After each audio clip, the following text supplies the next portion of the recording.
Okay, everybody, welcome to yet another Nova Scribes. My name is Brian. It is lovely to have you. If you're joining us on YouTube, don't forget to hit like and subscribe. Every little bit helps. For those of you that are joining us tonight, it is lovely to have you. I am sharing one of my, this is the first time I'm presenting this, but I think it's going to be a lot of fun. It is going to be Facilitation Aikido, and I'm really, really excited to have you all here. I'm sharing a link in Zoom chat right now. We're going to be doing this off Google Docs. If you can't access the Google Doc, it's perfectly okay. You're more than welcome to just view your screen, and you can follow along this way. But let's talk about what we're going to be doing over the next hour or so. Just full disclaimer, that is me. I'm the guy throwing, not the guy being thrown. Working with my, my teacher on that one. So I have practiced Aikido for a few years, and I really enjoy it. We can talk about why and what goes into it, but I really find a lot of overlap between what we do as facilitators and the practice of Aikido, and we'll explain why in just a minute. So as we get started, let me highlight the outcome. First of all, this is a dojo. In other words, this is a safe space. So feel free to safely explore and practice the moves of Facilitation Aikido, okay? I'm going to get you on the mat, so to speak. You're going to practice working with conflict and resistance. And those two things are different things. We'll explain why as we get into it. Here's how we're going to do that. We're going to do a quick round of introductions. We're going to do a quick comparison between Aikido and Facilitation and see how they stack up with each other and how you can take the lessons from one and learn to apply it to your work as facilitators. We're going to compare and contrast the difference between conflict and resistance, and we're going to spend a little bit of time talking about directing energy, that is to say presence. Casey, this is something you've spent a lot of time working with in the program with Ray. We're going to recap a little bit of that just so that you can see it. But really, most of our time is going to be exploring what in Aikido we call atemi. Now, those are the strikes or attacks through listening and sensing. Okay, so we're going to explore like how is it that conflict and resistance shows up. And then finally, we're going to learn and practice techniques. And that is really the dojo time. That is the mat time. That is getting you on the mat. Everything getting up to that is getting you ready for that moment.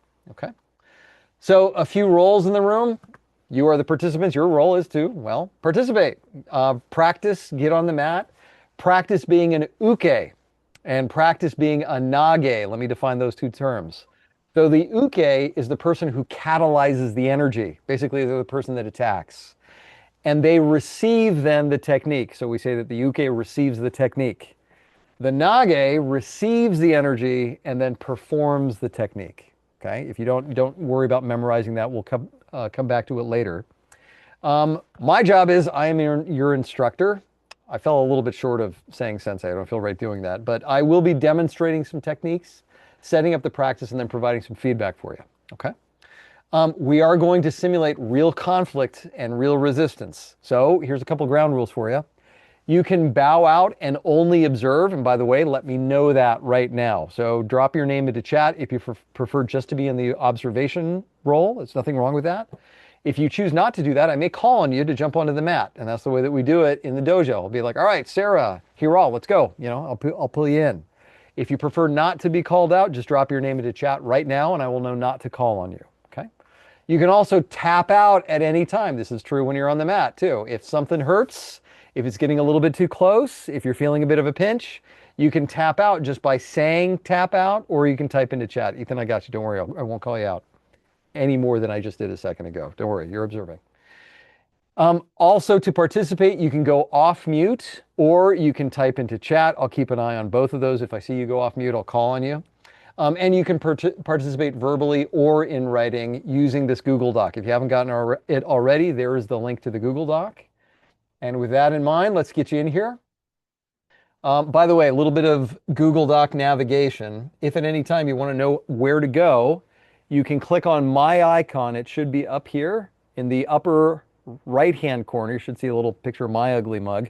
If you click on that, that will take you to my cursor and where we're supposed to be in the Google Doc.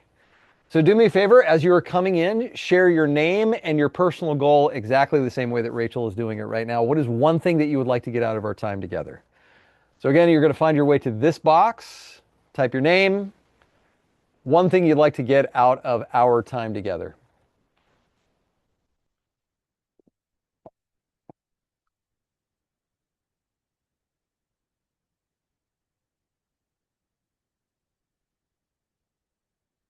Okay, from Rachel, we've got to practice redirecting energy and navigating conflicts in a group.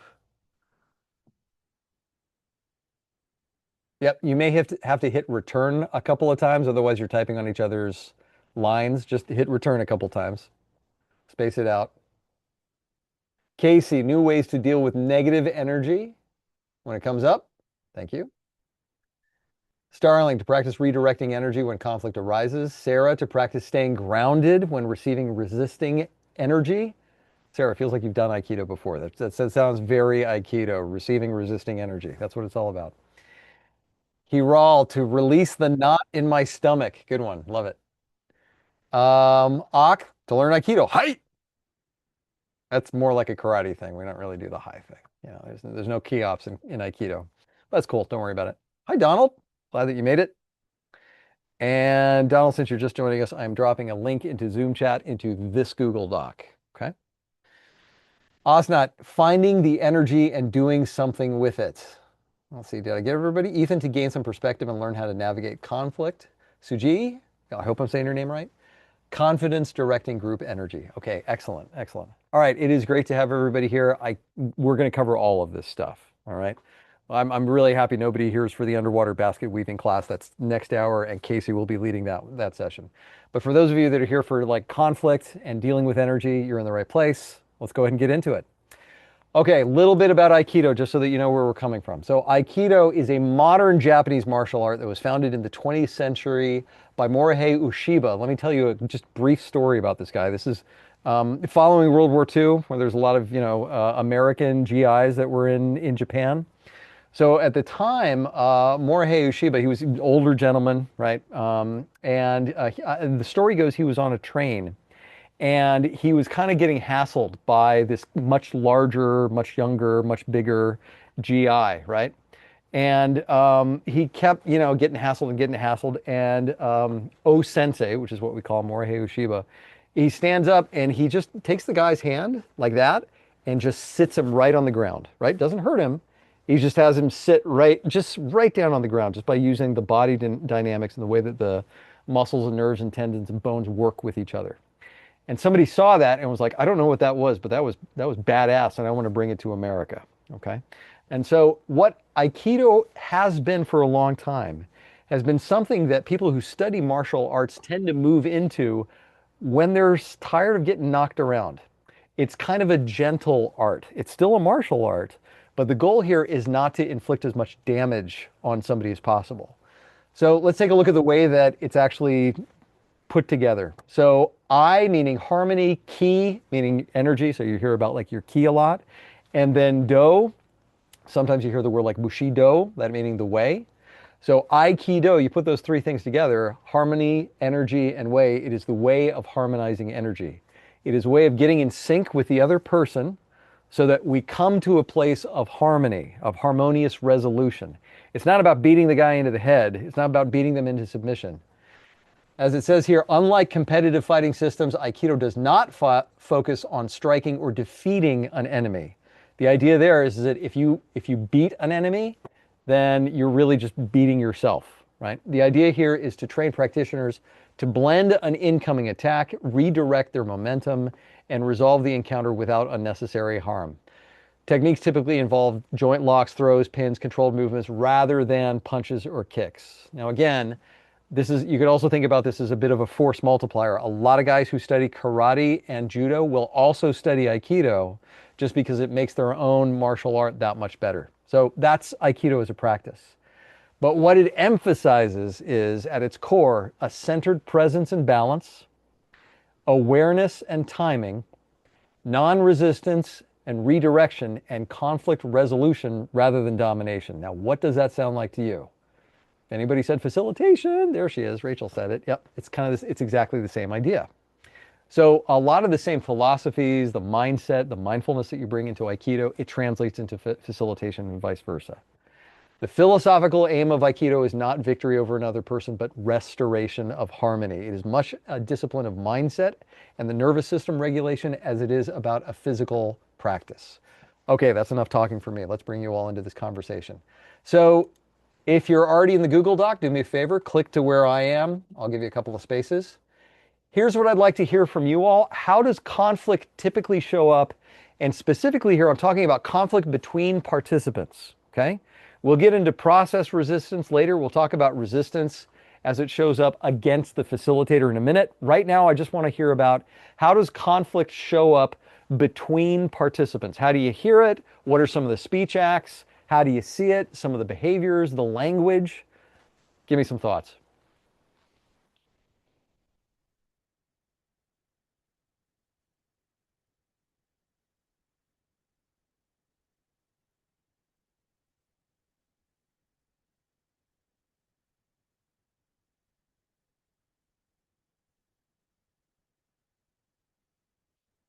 These are great. Phrases such as, that won't work, or I'm an expert, you're wrong, talking over each other, interrupting, defensive postures and words, I, you language.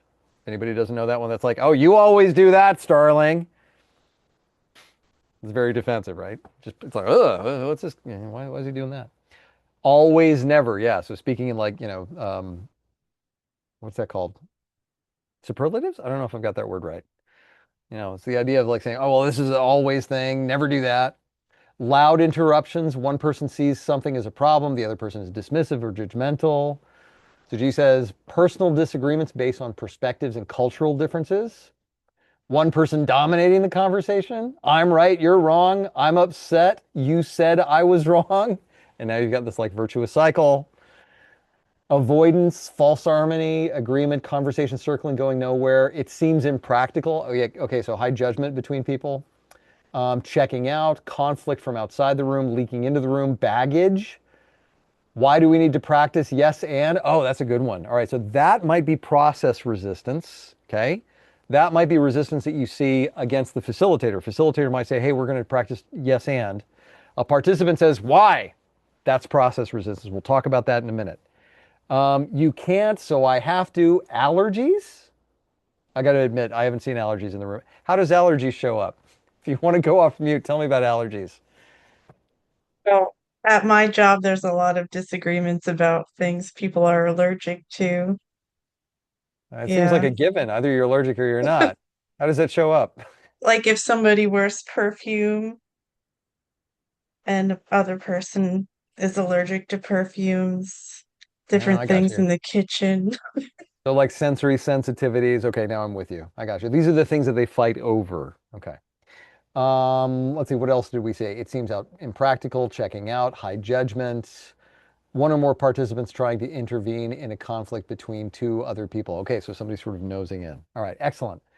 So again, this is a great list of the way that you see conflict typically show up in the room between participants. Okay.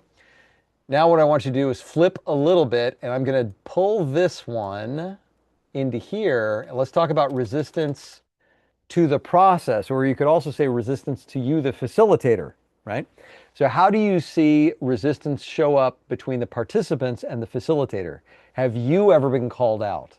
How does that show up? Did somebody ever say, I'm not doing this, right? Shut up, Casey. That's awesome. I love that. Did somebody actually say that to you? Yes. Yes, they brought me an event about 2 years ago. Jordan can tell you about this. Um, they brought me in because they wanted me to help someone's voice be dampened in the conversation. The person that said, "Hey, we're bringing you in because we need your help controlling the senior inside the meeting." After the end of day one, I pulled them aside and said, I'm spending much time managing you as I am them." Mm, mm. And then on day three, they said, "Shut it." That came out on day three. Wow, that's awesome. Oh, Kitty. Suji, there's an allergy for you right there walking past Sarah. Okay. All right, let's take a look at these. Why do we need to practice yes and? We talked about this one. This activity isn't working. This isn't getting us to where we need to be. We need to be doing this other thing. I've done this before, but we did it that way and that was better. Oh, it's like, thanks. Turn the knife, man. This is my job. Thanks for doing that. Hijacking the agenda. Have had that happen before. We've always done it this way. Walking over to the bar rather than doing the activity. Please tell me that actually happened. Is that a thing? It Like people actually just like happened. Sarah, I can't wait to hear about that. So like they just like left and went to the bar? Like, where was the bar? It was a holiday party Okay. and they had eaten and then there was like the hour and a half of like facilitated activities we were doing and Uh-huh. they just checked out and walked over to the bar. Holy cow. All right. Yeah. That's a good one. I had some participants show up drunk after lunch once. That was fun. Little different kind of resistance, I think. Okay, being on their phone rather than listening to the facilitator. By the way, quick pro tip: one of the things you can do with Google Docs is to uncheck Show Print Layout in View, and that way it all shows up together. It might be a little bit easier to see it that way. Being on their phone rather than listening, yeah, so that distractedness, talking at the same time as the facilitator, being on their computer, frustration with redirecting participation back to the members of the group. Yeah, so it's no longer a presentation. We're actually asking you to do something. Imagine that in the meeting. Talking off topic, sidebars. Shut up, Casey. I don't need to do this. It doesn't apply. That's lovely. Okay, thank you. Let's start talking about your presence because with all of this happening, the most important thing for you to do is to stay grounded. Okay, there's that whole thing by Mike Tyson. Everybody has a plan until they get punched in the face. So let's talk a little bit about your presence in the room. Okay. And so what you can do is to imagine, what I'd like you to do is to imagine what is your presence when it's in the room. And you can think about a certain archetype. Now I've listed out a whole bunch of archetypes and I'm not going to read them all, but think about the one that most resonates with you. And even if you don't see it here, that's perfectly okay. If you want to copy all of these, you can do that. Just, save some for others. You don't have to take all of them. But if you see one here that, you see one here that you like, just go ahead and name it. Just put it in one of these lines and then add your grounding reminder. So for example, let's say that my presence archetype is diplomat. Okay. Like I want to be the diplomat. I want to be summarily professional. Okay. I want to have good political savvy. My grounding reminder, the thing I might tell to myself is something like, just think of yourself on the floor of the UN. Okay, maybe that's the mental model that I bring into it. Okay, so scan through this list, pick an archetype. Which is the kind of presence that you want to bring into the room? And then what is a grounding reminder that you could tell yourself to get you back into that headspace when somebody kicks sand in your face?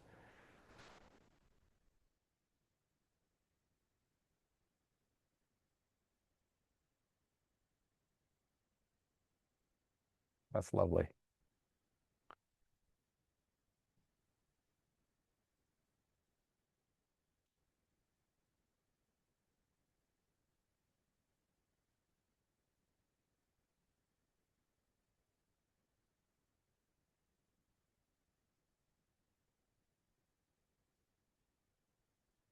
Casey, was yours the magician? No, I'm the conductor of the Oh, orchestra. man. Okay, who's the magician? I'm desperately curious about that one. Starling, was that you? No, strike two. Rachel. Was it Rachel? Dang. All right. Who's the magician? I got to know this one. Nobody wants to own up to that one. All right, fine. Oh, Ak, that was you. I'm sorry, bud. It's so good. Bonus points for nerdy references. Don't run out of mana. That's great.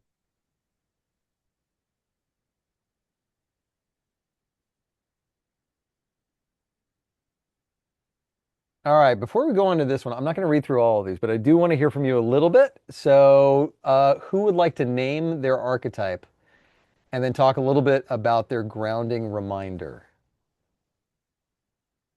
Who would like to name their archetype? I Starling. I can go.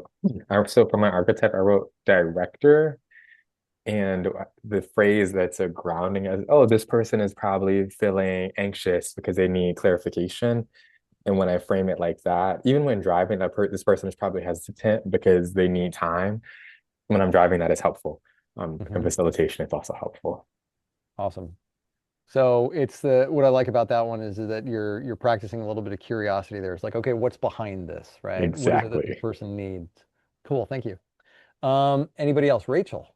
I mean, Yeah. I also had curiosity. I did the researcher, which was like leading with curiosity and experimentation. Mm-hmm. Yeah. So like, somebody kicks sand in your face, you're like, huh, I wonder what's behind that. Very interesting, very interesting. Can we do one more? One more person want to talk about their archetype they chose and their grounding reminder? While you're thinking about it, let me just say I chose the word grounding very, very intentionally. Ak, you go first. Go ahead. Oh, thanks. Yeah, I chose magician, and I was watching a YouTube video recently about magicians and stuff, and they're like, this is not quite realistic, but so one of the things like in RPGs and all, they always say don't run out of mana. So I was like, Hmm. okay, I'll put that down. And Yeah. it's actually interesting because grounding it is to a certain extent grounding, but at the same time, it's also about that balance, right? Harmony aspect of the I in Aikido. So yeah, that's Yeah, kind of that's what I was exactly thinking right. of. And that's what I was going to say. One of the things about Aikido, and Osnat, I see you, I'll get you in a second. One of the things about Aikido, it is not kung fu. You're not doing a whole bunch of flips and things. You are staying very grounded, very solid. In fact, if you're off balance, that's where you get taken down, right? The whole idea is how do you like use somebody's energy to take them off balance, to break, their center and their grounding. Osnat, go for it. What have you got? Yeah, I'm the gardener, and Gardener. I recognize that everybody grows at their own pace. Maybe I don't know if Aikido has belts, but I suppose Hmm. if you're in a lighter belt and moving into a darker belt, then there should be room for all of us. Yeah, that's right. So Aikido, I'm glad you asked that. So Aikido does have belts. They have two. They have white belts and black belts, and that's it. And the reason for it is that you are always a learner. Okay. Now, having said that, there's a bunch of Mick dojos out there where you can get a purple belt and a plaid belt and a whatever, but real Aikido, you'll see two belts, white and black, and that's about it. Okay. And again, the idea is that no matter where you're coming in from, it is always from the perspective of there's something to learn here. That's one of the things I love about it. As often as you do it, it feels like it's the first time. And at the same time, the knowledge always builds on itself. And I think facilitation is the same way. I think one of the things that pulls us into this is that there's always something novel, right? It's never the same day twice. You're definitely not a mailman. All right, so we covered grounding. Let's talk about speech acts a little bit. This is like the atemi. These are these strikes, right? This is how people come at you. So when conflict or resistance show up, what do we hear? I just want to start with this first column. So you covered some of these already. If you duplicate, that's perfectly okay. If you want to go back and refer to what some of the things that you said before. But here, specifically what I'm after are the things that people say, okay? So when conflict or resistance show up, what do you hear? And again, you can go back to that previous exercise, and if you want to pull some language out of that, you can. Shut up. Good one. All right. Shut up, Casey. I'm going to turn that into a bumper sticker. That's hilarious. I love Casey. Sorry. Why are we doing this? This is nonsense. Nonsense. Why? It's like the wine, right? This is a waste of time. Okay. Okay, hang on. Don't do the right side yet. Don't do the right side yet. Think about it. Think about it. I really want to populate out the left side. I don't want to. Gosh, a lot of whining, man. You can't make it. Okay. I don't want to. You can't make me. That's so great. I don't need this. It doesn't apply. I'm not doing that. How does this lead to action? Okay. Let me give you a few more rows. You guys are having too much fun with this. How is this not a waste of our time? What a great example of a leading question there. How is this not a waste of it? Like, there's no good way to answer that question. It's a perfect example of a leading question. Can we work on something else? I don't get it. Okay, good one. We need to communicate this up one level. Oh, I love that one. That's like, we're not the right people to be here. You need to talk to our bosses. Okay, feel free to keep going. Oh, man, you guys are way more prolific than I thought you were going to be. I'll put some more of these in. Feel free to keep going, but here's what I'd like you to do. You don't have to do just yours, but I want you to practice a little bit of that curiosity that Rachel was talking about a second ago and say, all right, let's take this for what it is. Let's go behind the words themselves to figure out, like, why might this person be showing up this way? What's going on for them? What's going on inside their head? What might this mean? We're going to practice listening and then sensing. So go ahead and move on to the right side. When somebody says this is nonsense, what's going on inside their head? What might they be feeling, thinking, sensing?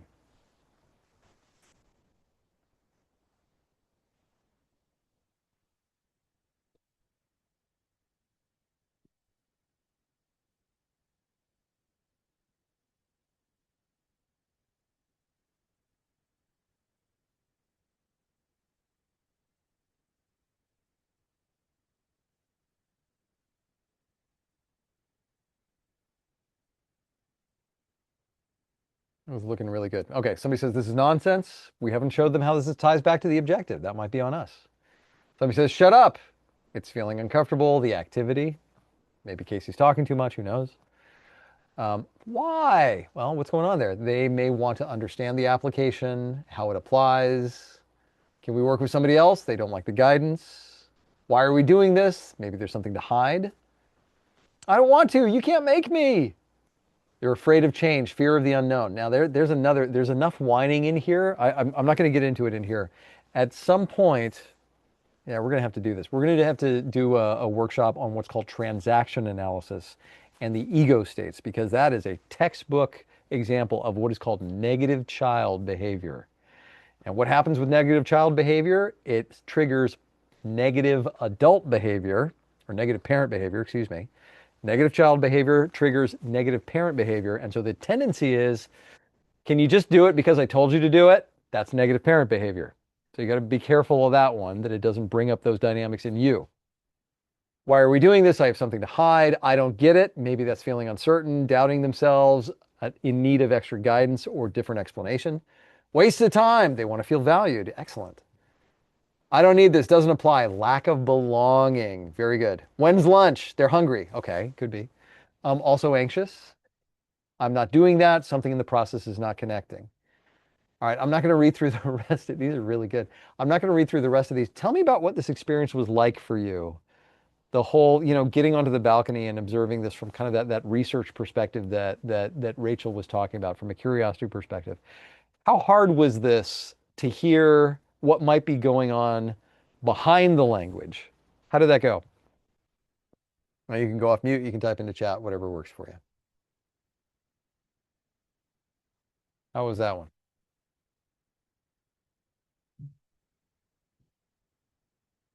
Good? Still tracking?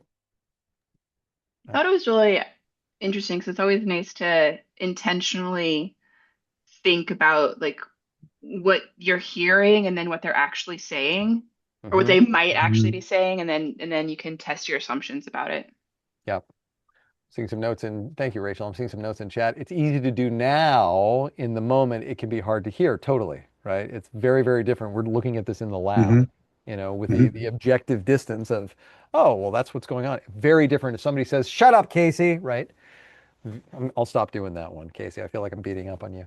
Hiral says it's not hard. It's easy to put myself in their shoes. Sarah, pretty straightforward. I know that there are some that trigger me more than others, most definitely. All right. So let's draw. I am going to show you some techniques. I am going to show you some stuff. However, before we do that, I want to hear from you. What are some of your ideas? So what are some of the methods? Thanks for spacing that out, Rachel. What are some of your methods, modalities, techniques? What could you do in the room when faced with either conflict between participants or resistance coming at you or the process that you've designed? Give me some thoughts.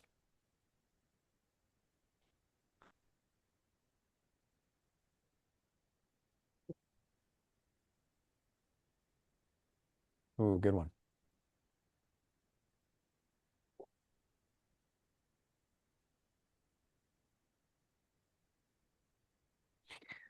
Okay, we're just getting started about this. Tell me about what kind of X is that X? Whose is that one? That one's interesting. That's me. Donald? Yeah. Tell me about So that. that's from clean language. Cool. So picking out their words. So what kind of waste is that waste?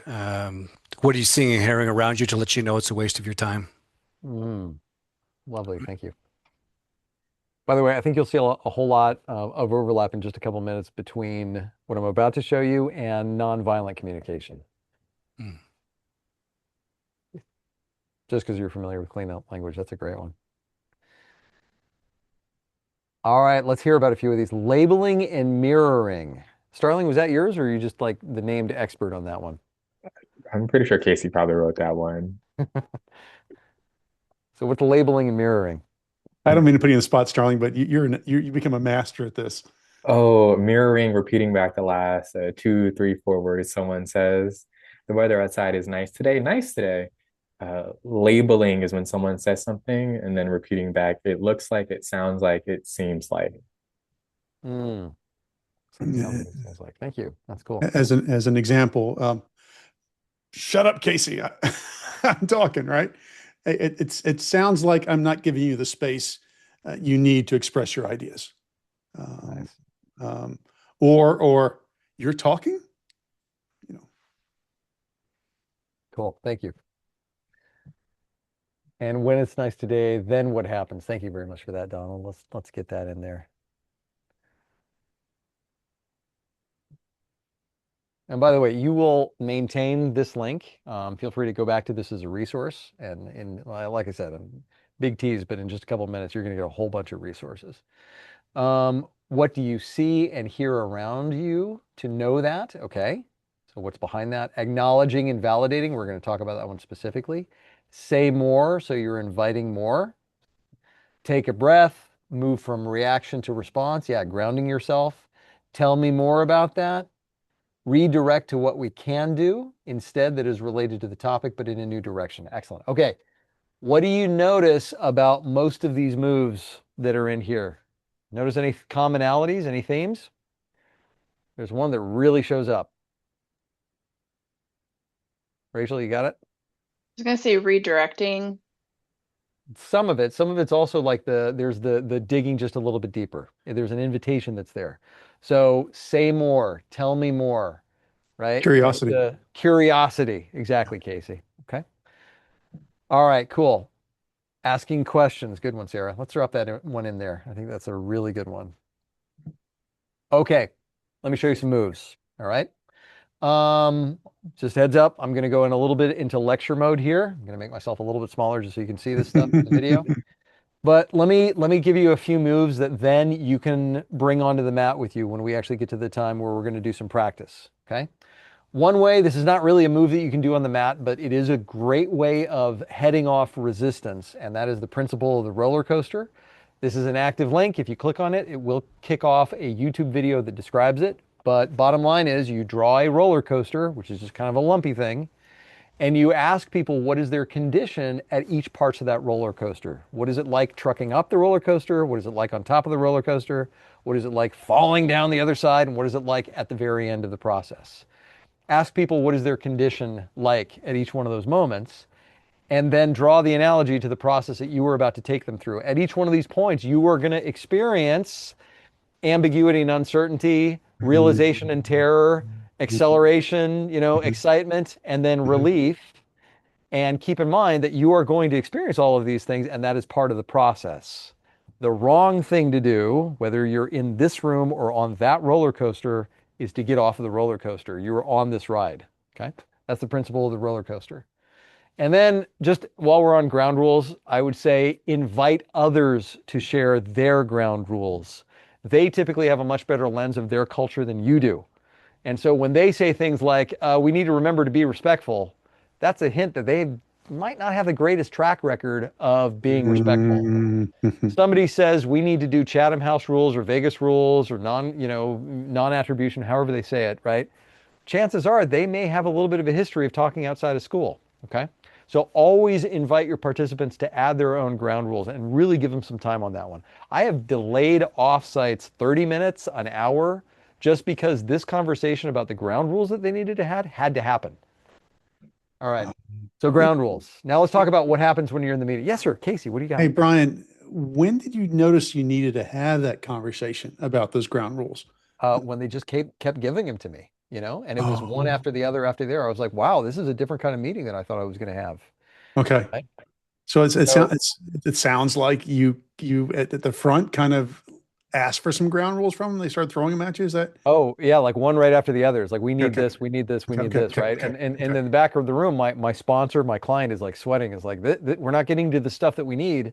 I'm like, no, this is exactly what you need, right? These ground rules are going to persist beyond this meeting. And if the only thing that comes out of this meeting is these ground rules and they stick, that you can plant a flag Uh, and declare success. That actually, just by doing that, that gets you to where you want to be. If they persist. Hopefully they are. All right, let's talk about some of the techniques. These are the moves that you do on the mat. These are the moves that you do when you see it happening in the moment. Acknowledging feelings. So this is where you notice cues, you pose a question, and you listen. So I like to make this as observable as possible. Sarah, I noticed you're biting your lip, for example, right? What's going on there? Are you concerned about something? So you name the physical trait, the behavior that's going on, and then you check a question just to see what's going on, and then you listen. You validate. Okay. One of my favorite things to say is, I'm seeing a couple of frinkly faces, right? Frinkly is a cross between frowning and wrinkly, and people get it right away. Okay. You bring a little bit of humor into it, it makes it a lot easier to take that. I'm noticing a lot of crossed arms, or I'm noticing a lot of nodding heads, right? That's acknowledging feelings. So you name the body language that you're seeing, and then you pose a question. I'm seeing a lot of nodding heads. Do you agree with this? What's going on here, right? And you put it to them to validate. Okay, balancing. This is bringing in other people's perspectives. Are there other ways of looking at this? Does anybody else agree with this perspective? Okay, we've heard a couple of ideas on this side. Does somebody have a different position? We've heard some challenges. Is anybody in favor of this? Can anybody play devil's advocate? And by the way, I'm not going to do a deep dive into balancing. This comes from Sam Kaner because we're going to talk about this a lot more. David Cantor spends a lot more time speaking just on balancing. In fact, if you do check out his book, Reading the Room, it's like 90% of it is balancing. So we'll spend more on this in just a minute. Drawing people out. This is exactly like what you were talking about when you came up with your technique. This is drawing out the information. Somebody says, I disagree with this. I don't like where this is going. Okay. Can you say more about that? What do you mean by that? What's behind that? You got to be really careful with your tone here. What do you mean by that? Right? Don't want to say it like that. So watching your tone. Well, okay. So this isn't working out for you. What's coming up? Okay. This I'm not gonna. This isn't gonna get us what we need. Well, yeah, how so? Tell me more about that. So exactly like you all said, that deeper dive, getting into the curiosity. Here's some language that you can use. Tell me more about that. Can you give me an example? What is your thinking behind that? Now there is one W question that is not on this list. Question that starts with a W. Anybody want to guess what it is? Why? Why? Right, Sarah. Right, Casey. Why don't we have why on this one? It can trigger defensiveness. Most definitely.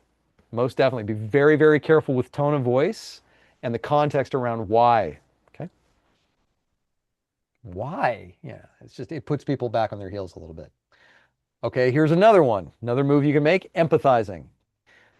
So there's a four-step process to this. Sometimes we just say empathizing, right? And mean certain things to certain people. In the context of facilitation, it's 4 steps. You identify with and share the actual feeling. I imagine this might be frustrating. You mentioned experience. I can imagine after all your work, this news may be frustrating. You speculate on the future. I can see how this could impact your plans. Does that bring up any feelings? And then identify concerns in communicating feelings. I can imagine it might be hard to talk about this in this group. And again, this is 4 steps. You do follow these one at a time using that same language. I can imagine, I can see, right? This is a great one. Intentional silence. I make heavy use of this one. So somebody, I was going to say loses their mind, right? They kind of blow their top, right? I think the wrong thing to do here is to address it immediately and on the spot.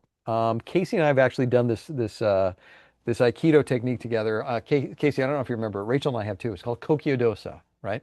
And what you do is that you pretty much stand face to face with somebody, and they grab your wrists, your 2 wrists, okay? And just using your body mechanics, right? You just put them on their butt, you just sit them down like that. And there's no muscle movement. Casey could be giving he's I don't know if you can tell, Casey's a lot taller than I am, and he can be putting his full force and pressure into me. Mhm. Now, imagine this. Casey, just put your hands up. We'll see if we can do this virtually, all right? Now, if I push against Casey, what's his move here? What is he naturally going to do if I push against him? Any thoughts? Push back. Push back. He's going to push back. He's going to push back. And all of a sudden, we've got conflict between the two of us, right? So the idea here with intentional silence and all of these moves is not to push back, but it's to provide a space for that energy to go. And so let's say that somebody just loses their top, they get a little bit out of turn. You can just stand quietly, okay? Don't lose your presence. Really maintain eye contact. Don't do this. Don't shirk, right? But keep on that, right? And maintain a powerful silence. It does wonders, okay? And you can see some tips on how to do that in here. Helping people listen. So these are questions just to, stop the back and forth ping pong that can happen between people and ask questions that get people to dial in their listening. So for example, what did you just hear Jim say? Does anyone have any questions for Ed?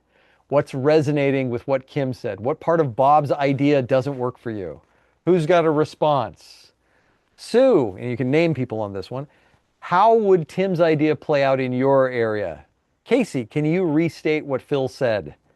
That's, by the way, y'all talked about distraction, people on their laptop, okay?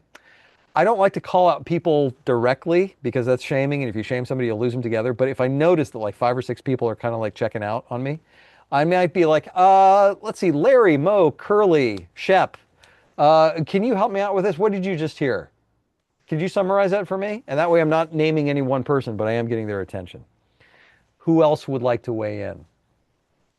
Got just a few more of these things, and we're going to have you try it. Legitimizing differences. So the idea here is that you're holding space for different views. You start with neutrality. Here's how this goes. So this is between 2 people who are arguing with each other. Listen, you both are making really good points right now. I'd like to summarize each of them so I can treat both of these views as legitimate. Bob, you were saying that you would like to go to Taco Bell, right? And Tom, you're saying that you want to go to Chipotle. Have I got that right? And so you just restate what they say. Linking. This invites the speaker to say how the statement is relevant. Okay, so this is something that you all talked about earlier. When somebody brings up something that's not relevant to the meeting, in your view, don't do the work. Have them do it. Say, Bob, I got you. Can you tell me how this is related to what we're talking about here? Can you tie that back to the outcome? Can you tie that back to what we're talking about at this moment? Well, I just think this is really important. I got you, Bob. How is that relevant to what we're saying right now? Well, I just think it's important. It's like, okay, Bob, I think it's important. We have a place for that. It's called the parking lot. Let me put that over here. Listening for common ground. This is about polarizing invention. It validates both differences and commonalities. Let me summarize what I'm hearing. I'm hearing a lot of differences, but also some similarities. It sounds like Tim believes this, Bob believes that. But what you both want is, so this is finding that common ground that's there. I'm hearing this, I'm hearing that. Do you both want this? Have I got that right? So you're really acting as a mediator on that one.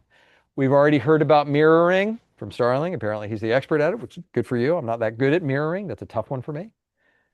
Close to mirroring is paraphrasing. So mirroring is where you say the verbatim. Rachel says, I want to go to Taco Bell. Rachel, what I'm hearing you say is you want to go to Taco Bell. Paraphrasing is where you state back, but in your own words. Rachel says, I want to go to Taco Bell. Rachel, I hear you saying that you'd like to eat now. Is that right? I'm hearing that you have a thing for Mexican food right now. I think you want to, it's time for lunch. Is that right? And then you say, of course, did I get it? Make sure that you have them validate after that. Okay, we'll skip this one because I want to get you on the mat with the time that we've got left. We're going to end with these 4, okay? I mentioned before David Cantor in his book, Reading the Room. This is the stuff that I use all the time, okay? You can invite a move. You can invite a follow. You can invite an oppose. You can invite a bystander. Let me talk about those very, very briefly. So inviting a move, you're inviting somebody to put a new idea out in the room. Who has got a course of action? Who's got an idea? Who has thoughts about this? What else? Anytime you say what else, you're inviting a move. Inviting a follow. Who agrees? Okay, so somebody says something. Rachel says, I want to go to Taco Bell. Rachel, thank you. Starling, what do you think? Would you like to go to Taco Bell? Who agrees with that? Who feels the same way? So what you're doing is you're building support for that person, especially if they've shared an unpopular view. Who agrees with that one? Invite an oppose. I'll tell you how I use this one. It's a little sneaky. Well, you can judge for yourself. Inviting an oppose is, does anybody disagree with this, right? Who feels differently? Who has a different idea? Okay. Now, you definitely want to invite an oppose when you sense that there may be some groupthink that's happening.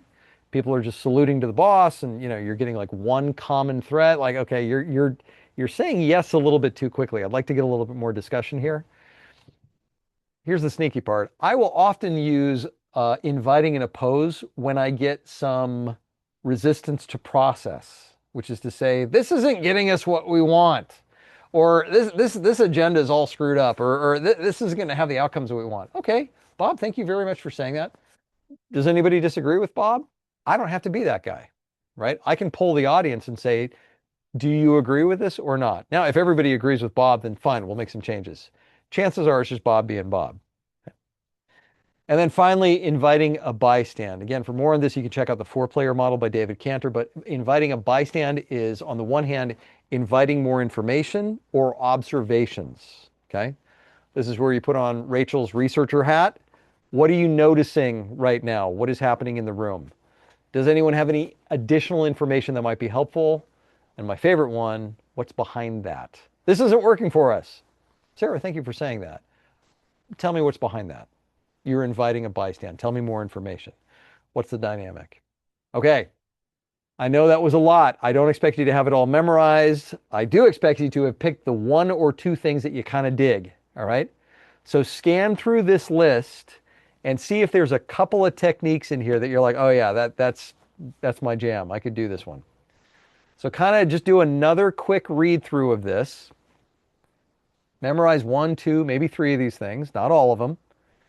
And just have them in the back of your head, because I'm about to invite you onto the mat, okay? As you're thinking about it, let me give you some guidance before we start throwing each other around. First, maintain your presence. Do not take it personally. Remain objective. And remember, you are a lightning rod for the process. I have had people storm into my facilitation, stick their finger in my chest, and threaten me personally and professionally. And I never met these people before, okay? It is not about you. It is about what's happening in the room and how you're perceived. You are a lightning rod for the process. Stay grounded. We talked about your mental models, about your archetypes. Go back to whatever it is you tell yourself. Be calm, be open, be curious, be flexible. Do not resist. Don't push back. Don't disagree. Don't dispute.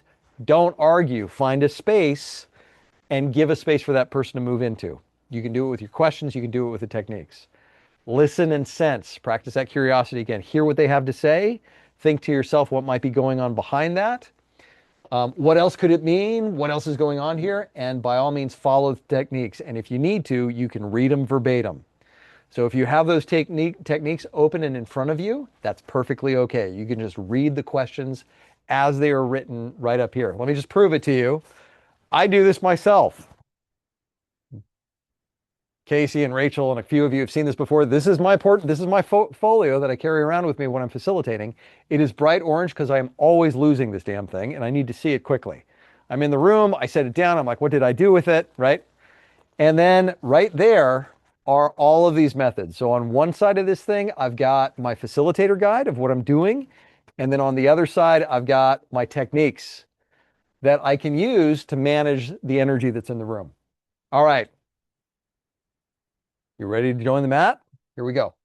Here's how we're going to do this. Welcome to the dojo. Remember, the uke is the person that catalyzes the energy and they will receive the technique. So really, this is your problem child. This is your troublemaker, okay? Do I have a volunteer uke? I can call on somebody. Oh, I saw Sarah first. Sarah, you're it. You're my person, okay? Okay, Sarah, here's your role. You are going to be the person that says, oh, you always say stuff like that. That's what we call an ad hominem attack, okay? You're making a personal attack based on what's happening in the room and you are attacking other people. I need a nage. A nage receives the energy and performs the technique. Remember, you can use anything that's on that list. You can just read through it. Casey, I saw you first. Okay. Sarah, are you ready? No, let me scroll. Okay. You right Yes, here? I'm ready. I'm ready. Okay. All right. Remember, you're making ad hominem attacks against people that are in the room. Casey, are you Yeah. ready? Okay, I'm going to get out of your way. Time is yours. Go for it, Sarah.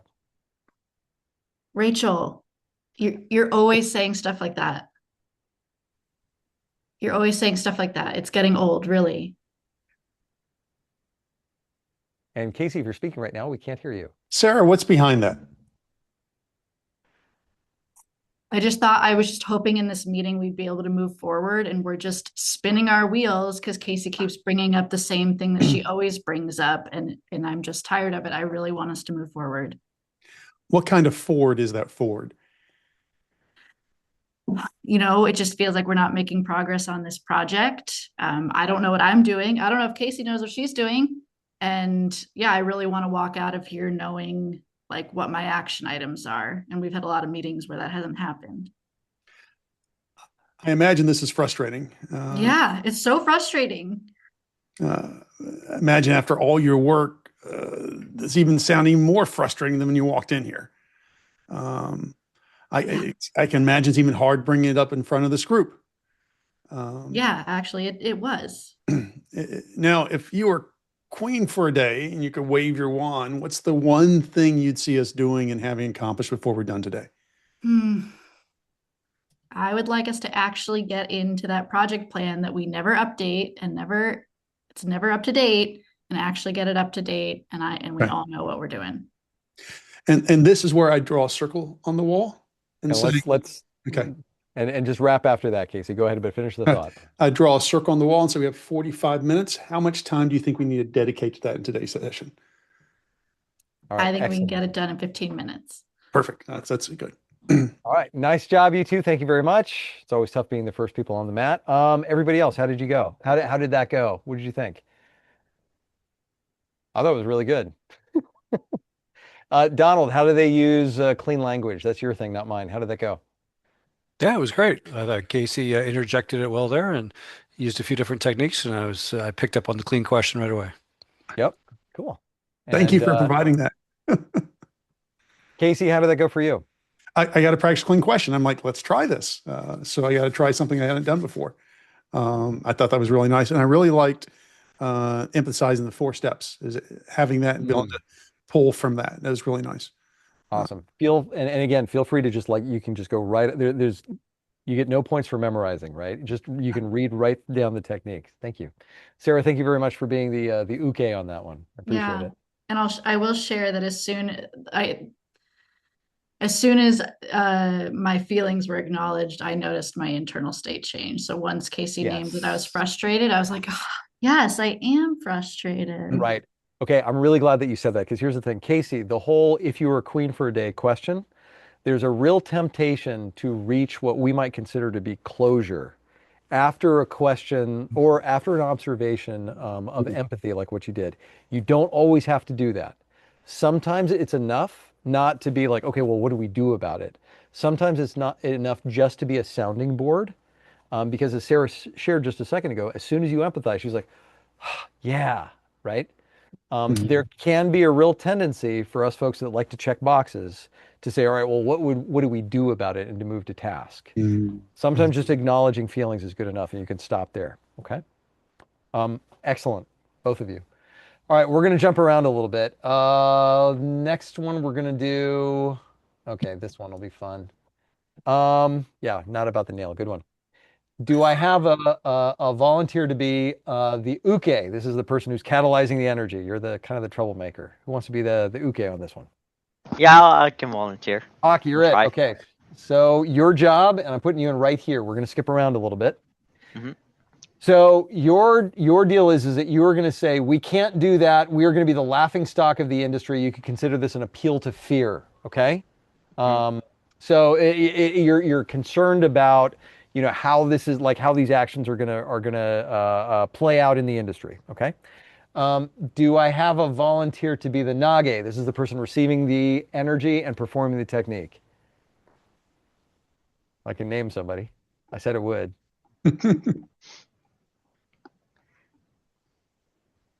I'll try. I'll try Hey, it. I'm Starling. All right, nervous. you're gonna I'm be feeling okay. nervous. I'll try it though.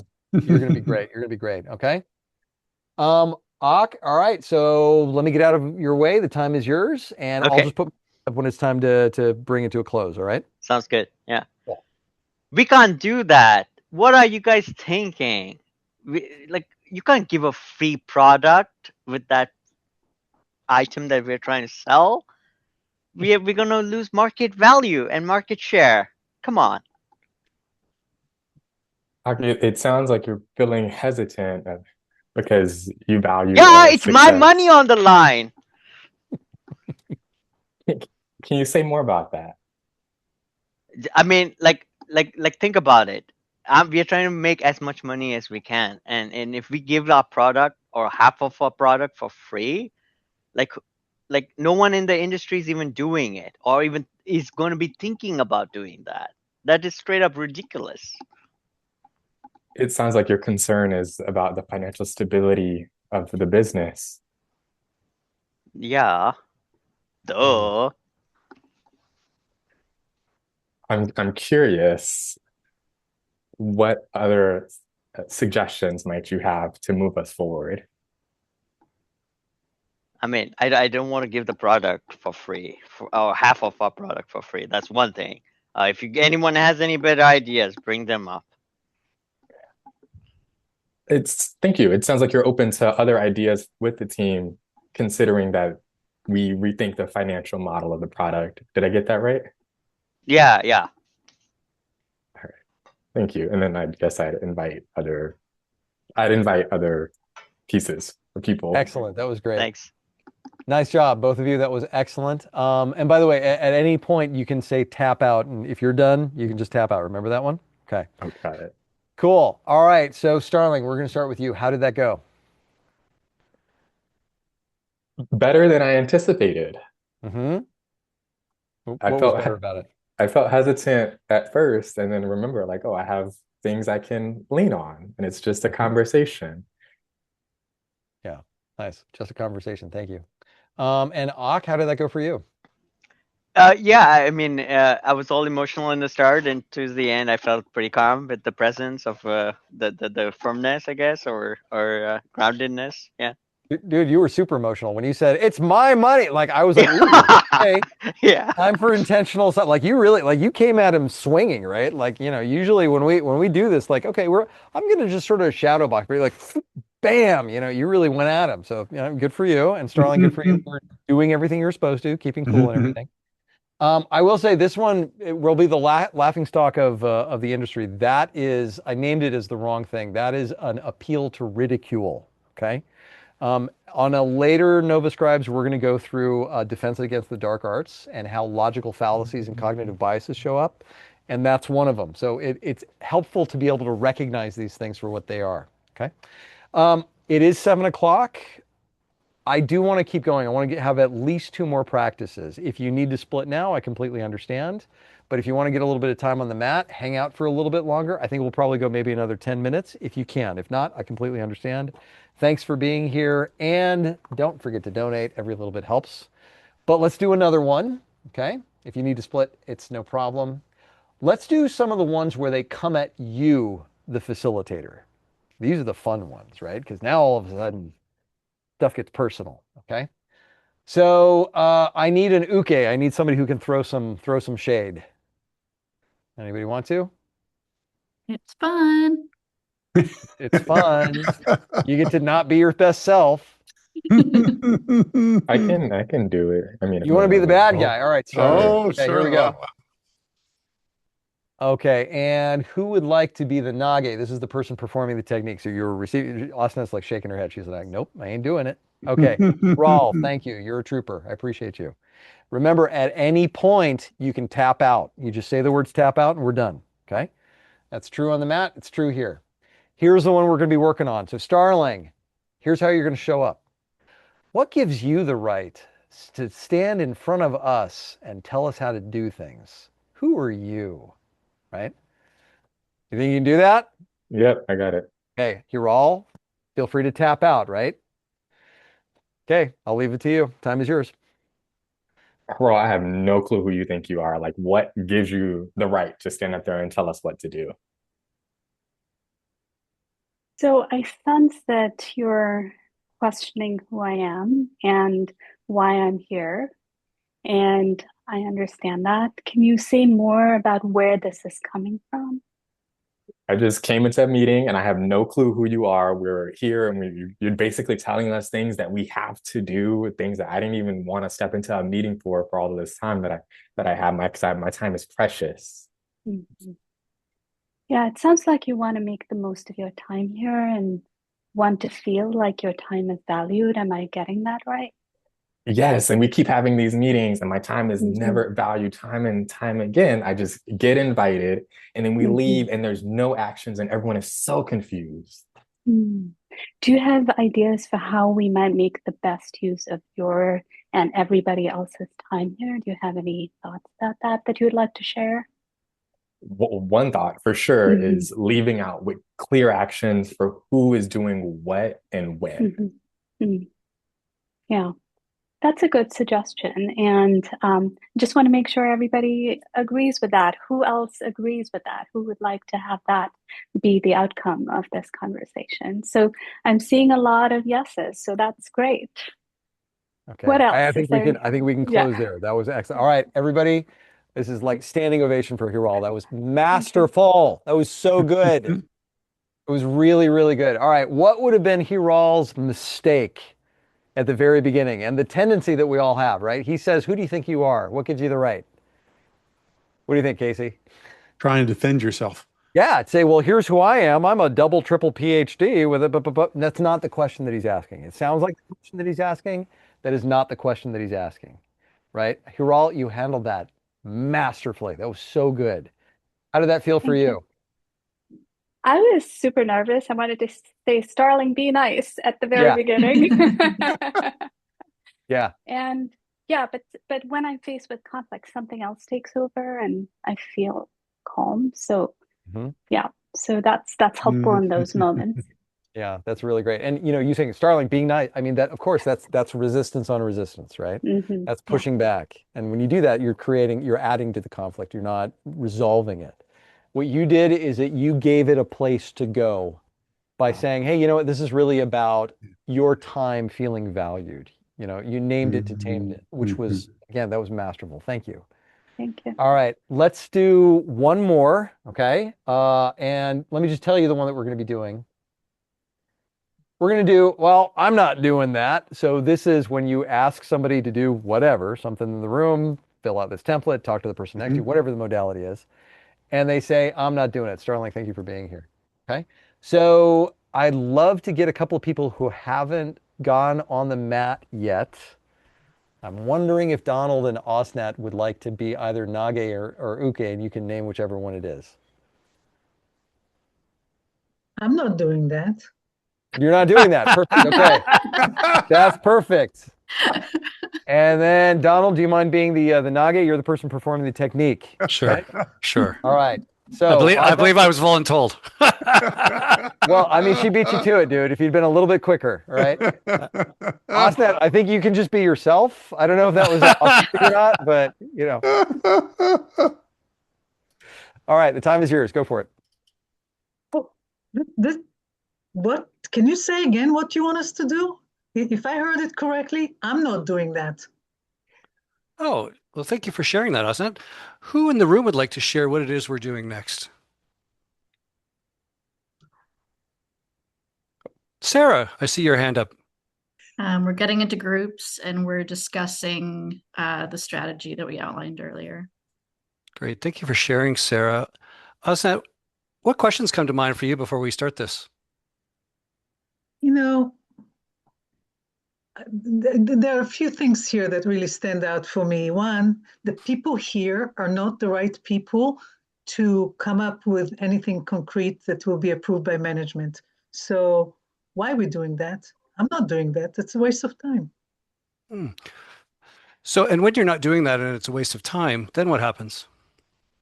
Oh, well, hey, I think we can all pack our stuff and go away because this is a time that is not going to be very productive, is not going to lead to any results. You need other people in the room. We're not the ones. And who else feels this way in the room? Who else has something the same or different?